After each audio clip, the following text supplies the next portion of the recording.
Hi guys, this is a video of an unboxing and also a review kind of of the hurdles I've went through to unbox this actual thing and getting it to work.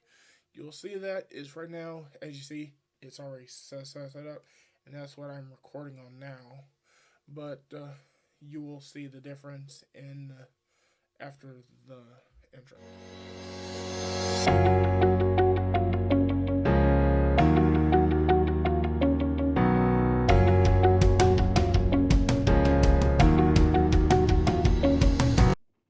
Hi guys, so I'm doing a unboxing of an item I got.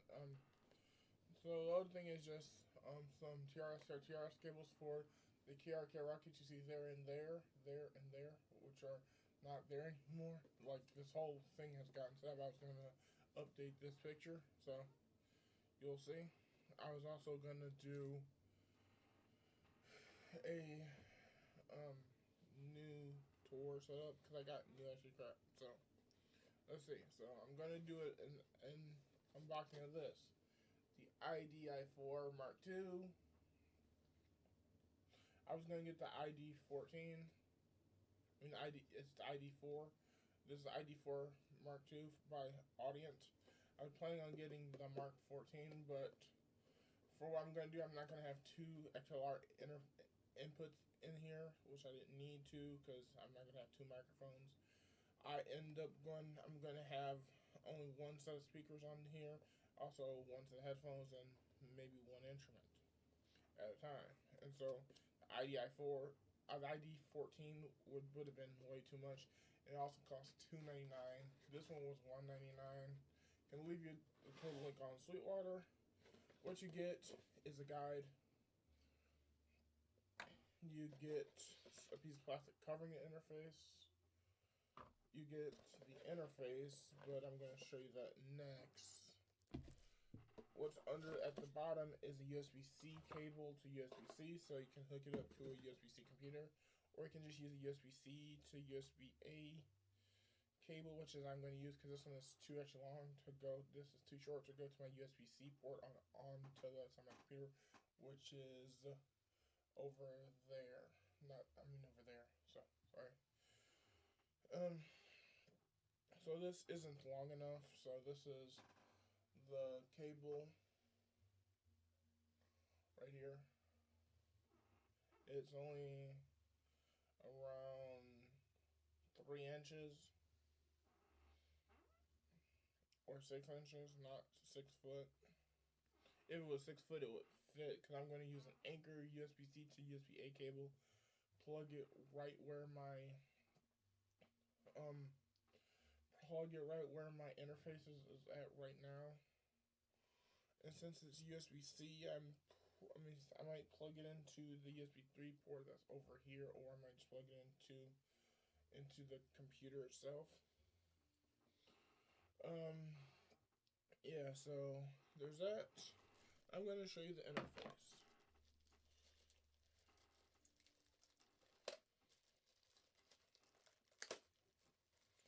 So here's the interface. It comes with the silica gel, which you don't need those, but this is the the ID4 Mark II from Audient. It has metal scroll wheels, has a clickable button. That's an infinity wheel.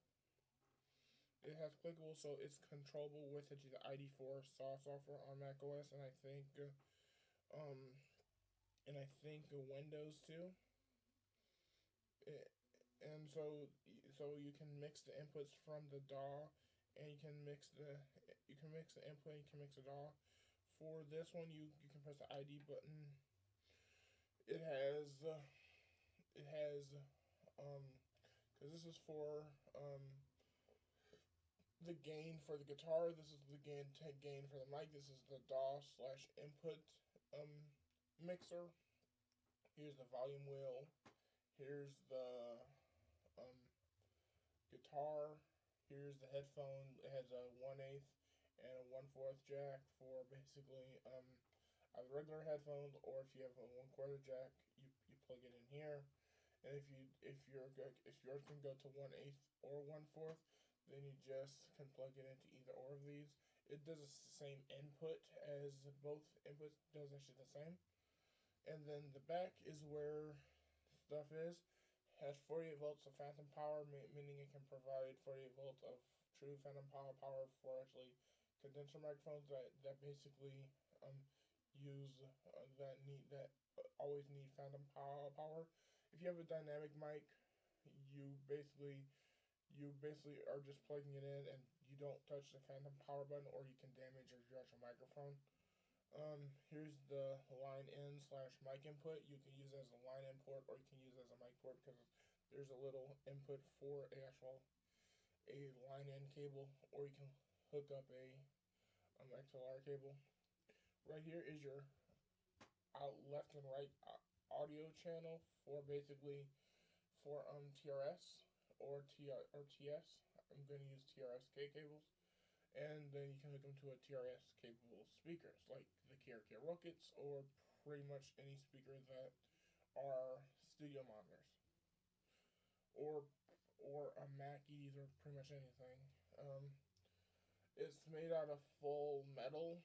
It uses USB-C for power, and at the bottom it gives you the serial number for the item, and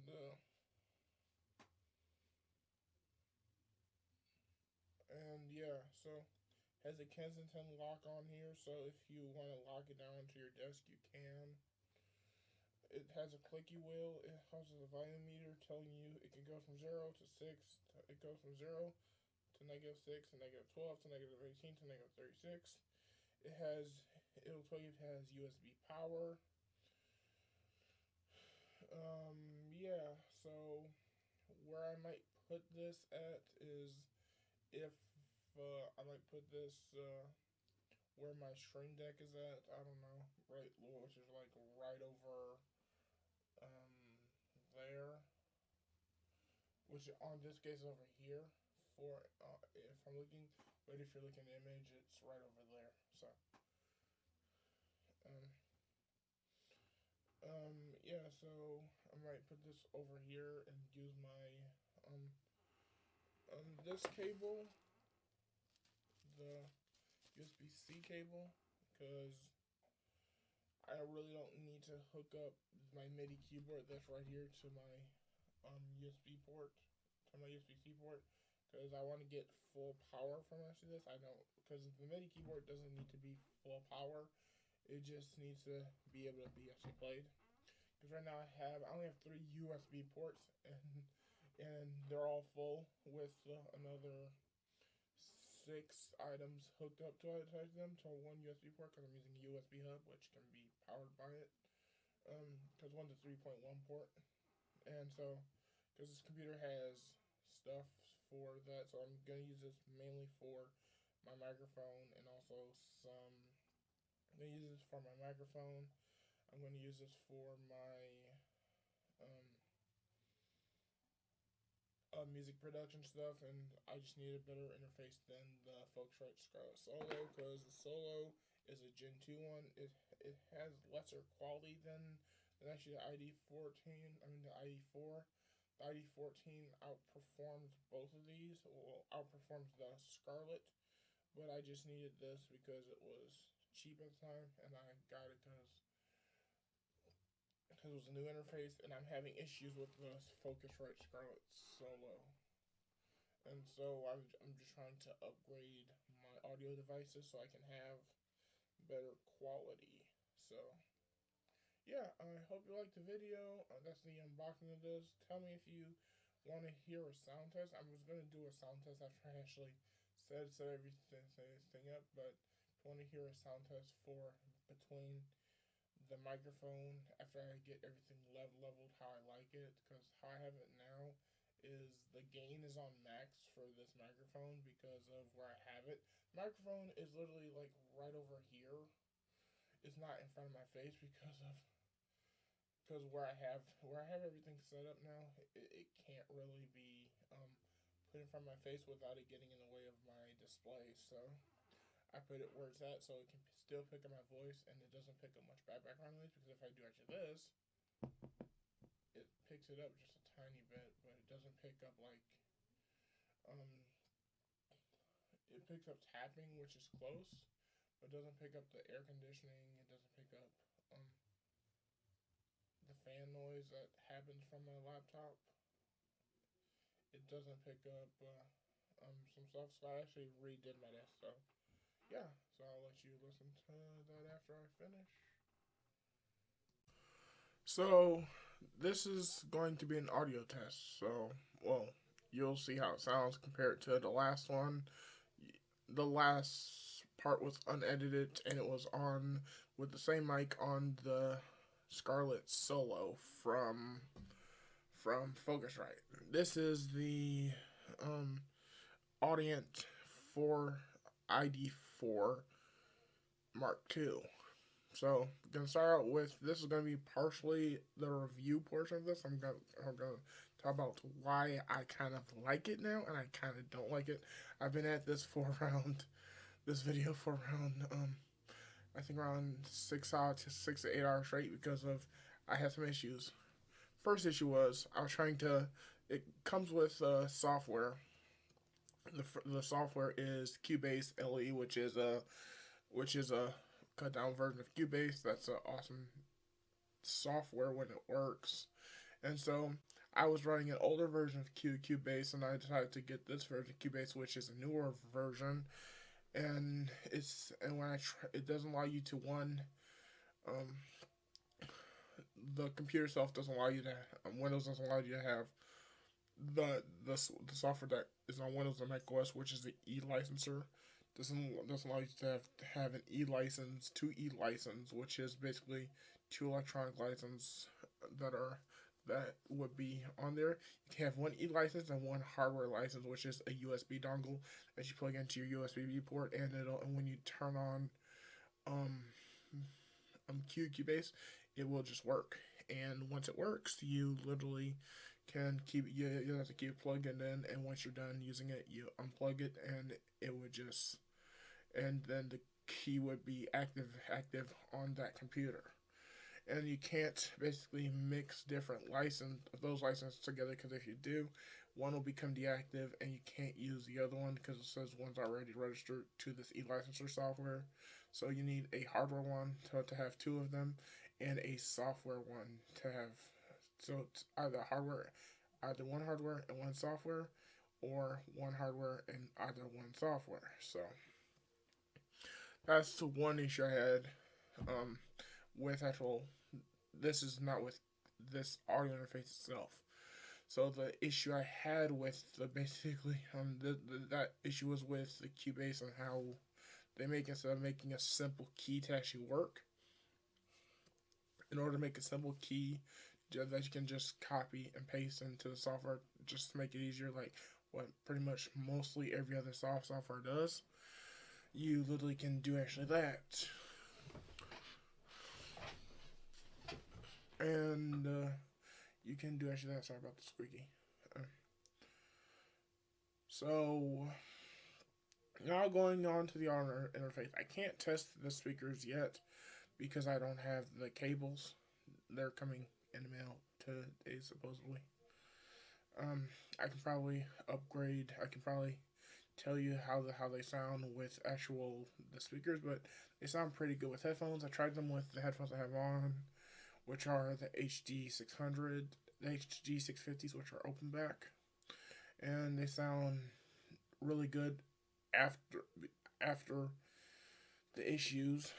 These also sound good after the issues. They're the Beyerdynamic DG77 Pros. These are the 80 ohm versions. I also have the 250 ohm versions in my closet, but I just mainly use the 80 ohm ones, and also the HD650s. I also have the HD600s that I also use occasionally, but pretty much they're the same, almost same exact headphone. But these were just upgraded 600s. These are just the lower ohms of the of the Beyerdynamic DG77 Pros. thinking about getting the DT880s and the DT990s, and also the HD800 I have. Just letting a friend borrow those because they wanted to have a decent pair, and they are bigger headphones and they have kind of a bigger head. Um, so that's not the point. The point is let's just talk about the audio quality on these two headphones that are testing. These are the two I've been using mostly at my desk, and so they both sound really good on this audio interface. The Scarlett Solo, it sounded okay, but on these ones it sounds better.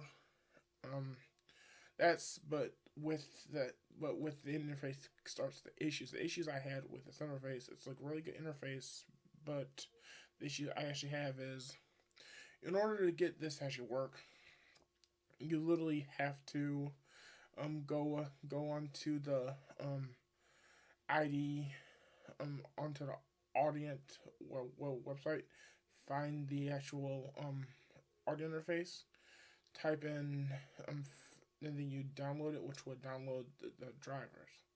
Then you have to download the drivers, and once you download them, you install them. It'll ask you to register after they install. Then after you register, you actually plug in the actual device. Then after you plug it in, after it's been registered, you do a firmware update. After you do a firmware update, you unplug it, and then plug it back in, restart the computer. Once you restart the computer, it should then work. That worked fine. The audio, the headset worked actually fine, but then I start recording audio from this microphone to do this part, to do the audio test, which I hope sounds good. So to do the audio test, but what ended up happening was, first it was robotic-y, and I was guessing that's where I actually had it. So I spent some time moving my microphone from where it was over here, which is basically in the how it's looking. I'm pointing left. It was actually over here on this side. If we're pointing toward the image, where the light was in this image, but that's totally moved. So it was over there, and since it was over there, I ended up having it over there and pushing it down. And so where I had the audio interface ran, there was power cables going through actually there, which was causing some audio interference. I mean, which was causing noise, and so the noise that's what was causing the roboticness. And then once I moved it from behind the power cables in front of there, that's when the audio was too actually low. And so now the audio is actually perfectly fine to my ears, and with like the volume up at a specific level, so it works fine for me. Then because then I actually moved it to right here. In this case, it would be over there, right where you see the actual Akai LPD8. It was there, and and so what I ended up doing was actually, so that I noticed where it was causing my desk to actually bend, because this desk is IKEA desk, which is near here nor there. So I ended up moving it onto the other side over by the leg and screwing it onto the leg, which is fine there. It's in the perfect position because the mic is literally right here. It's right here. And so you can't see it.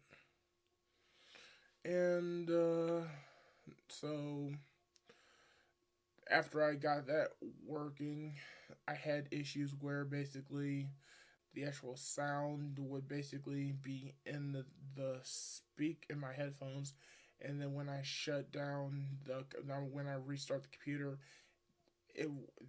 so there was music coming out of my headphones, but no sound was coming out, so my mic couldn't record audio.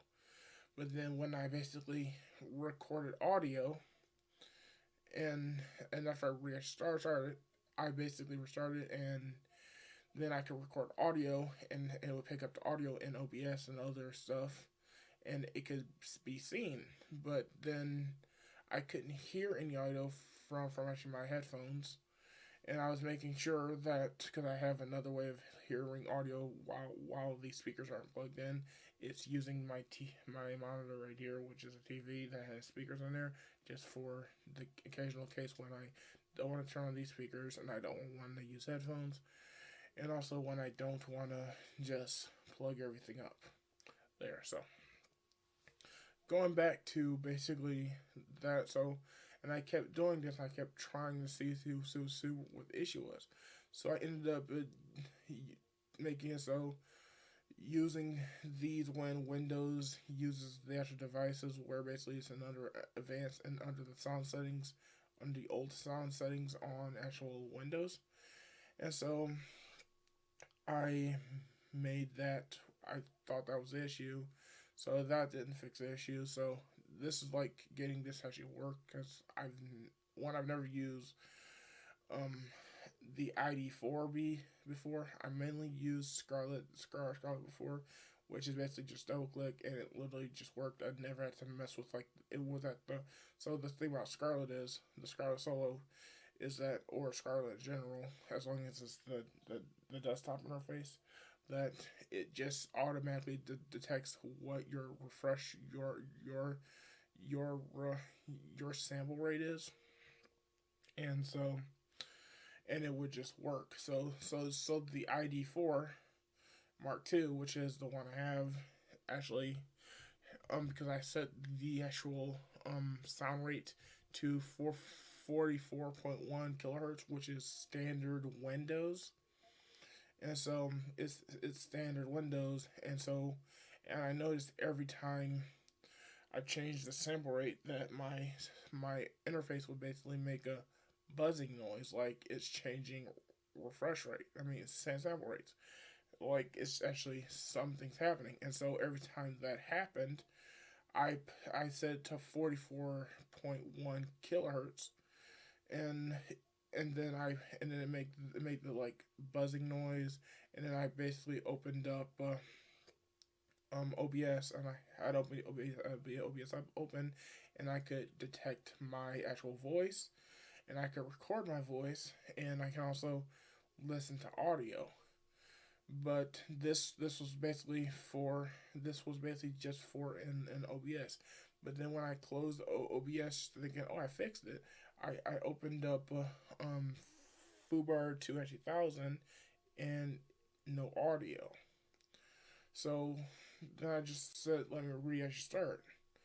This was just some troubleshooting stuff I did. So then in the end, I actually noticed that every time I played a sound, every time I played a sound, the item itself, literally, the interface would actually buzz, and then there would be no actually sound. And then I basically decided to well, let me check the ID software. The ID software, because I remember setting it to 444.1 kilohertz, and I did that. And when I set it, open the software, it changed back to 96 point something kilohertz, which is basically standard for the ID software. And so in order to fix that, I went into Windows, and I'll show you how I fix that. So let me get to the desktop. So right here is the desktop. So here's ID software. You click here, see where it's a sample rate. It's set to 96 kilohertz. I mean 96 kilohertz. And so I press here, which is audio sound, because you can do this here. Then you go over to where it says here, and then I changed it to, then I clicked here, right here, click properties, click on advanced, and change this to 96 kilohertz. And once you do actually that, you literally don't have to